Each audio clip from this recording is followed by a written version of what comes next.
আজকে আমি তোমাদের কচুর ফুল দিয়ে চিংড়ি মাছ রান্না করে দেখাবো। প্রথমেই আমি কচুর ফুলগুলোকে সুন্দরভাবে কেটে নিচ্ছি। ছোট ছোট করে কাটতে হবে। কচুর ফুলের ভিতরে একটি সাদা মতো অংশ থাকে, সেটা অবশ্যই কেটে বাদ দিতে হবে। দেখুন, আমি কিন্তু প্রতিটা ফুল থেকে সাদার মতো অংশটাকে কেটে বাদ দিয়ে দিচ্ছি, না হলে গাল চুলকাবার সম্ভাবনা থাকে।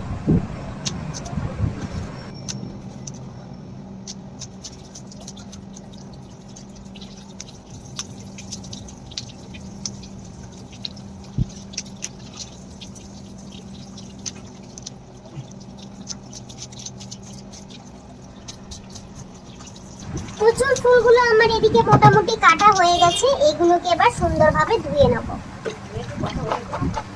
2 থেকে 3 বার জলে ধুয়ে নিতে হবে ভালোভাবে। তারপর সাইডে জল ঝরানোর জন্য রেখে দিলাম।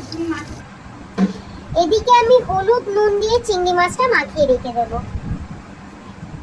কড়াই দিয়ে দিয়েছি সরষের তেল। সরষের তেলটা গরম হলে এতে দিয়েছি কালো জিরে আর দিয়েছি ছেঁচে রাখা রসুন আর লাল কাঁচা লঙ্কা।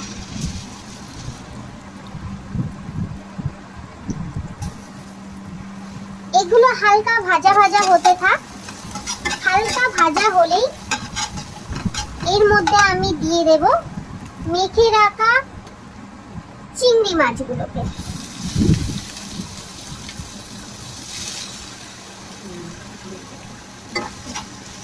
চিংড়ি মাছগুলো হালকা ব্রাউন হলেই এতে আমি দিয়ে দেব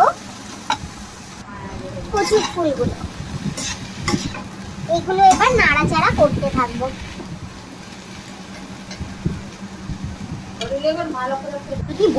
এই অবস্থায় এতে পরিমাণ মতো নুন, হলুদ এবং লঙ্কা গুঁড়ো অ্যাড করে দিতে হবে। তারপর ঢাকা চাপা দিয়ে কষাতে হবে যতক্ষণ না জল শুকিয়ে মাখো মাখো হয়ে যাচ্ছে। দেখুন, আমার পুরোটা জল শুকিয়ে মাখো মাখো হয়ে গেছে। এবার এটাকে আমি তুলে দেব। এটা সার্ভ করার জন্য প্রস্তুত। দেখার জন্য অসংখ্য ধন্যবাদ।